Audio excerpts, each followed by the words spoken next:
Halo sahabat Miga, kali ini kita akan bercerita tentang pemimpin besar revolusi Indonesia, Soekarno. Kami, bangsa Indonesia, dengan ini menyatakan kemerdekaan Indonesia. Itulah dia, siapa lagi kalau bukan Soekarno? Lantang, berani memproklamasikan kemerdekaan Indonesia. Atas jasa besarnya, ia lalu ditunjuk sebagai presiden pertama Republik ini. Tapi, coba tebak, apa perintah pertamanya sebagai presiden baru pada saat itu? Membentuk tentara? Membangun sekolah-sekolah? Bukan. Perintah pertamanya adalah memesan 50 tusuk sate dari pedagang di pinggir jalan, lalu memakannya dengan duduk di pinggir selokan. Itulah dia, Soekarno, bapak pendiri bangsa kita. Jangan lupakan bahwa ia tetaplah orang biasa, sama seperti kita semua. Jika mendengar namanya, kita bisa membayangkan sosok pejuang yang gagah dan berwibawa. Namun, ketika kecil, Soekarno bukanlah sosok yang kuat.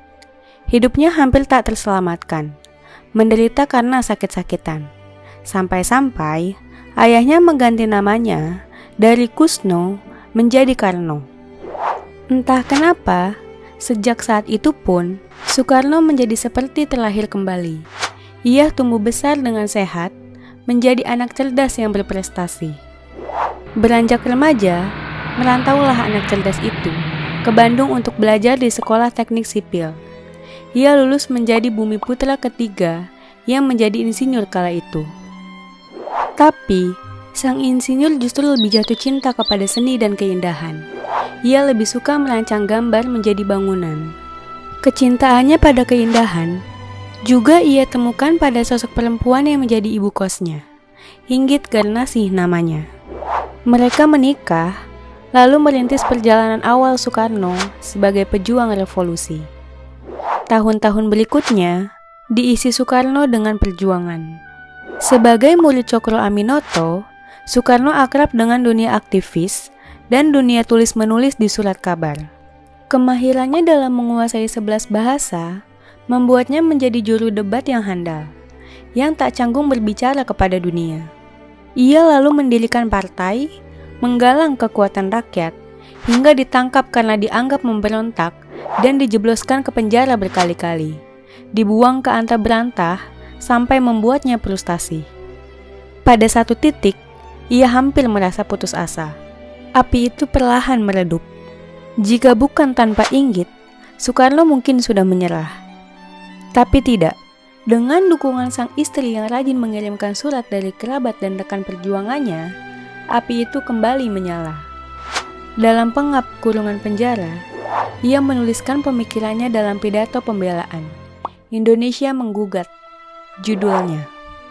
Pidato yang mampu menggerakkan jiwa dan raga rakyat Indonesia, membakar api revolusi yang lebih kuat dari 1000 bedil milik serdadu bersenjata lengkap.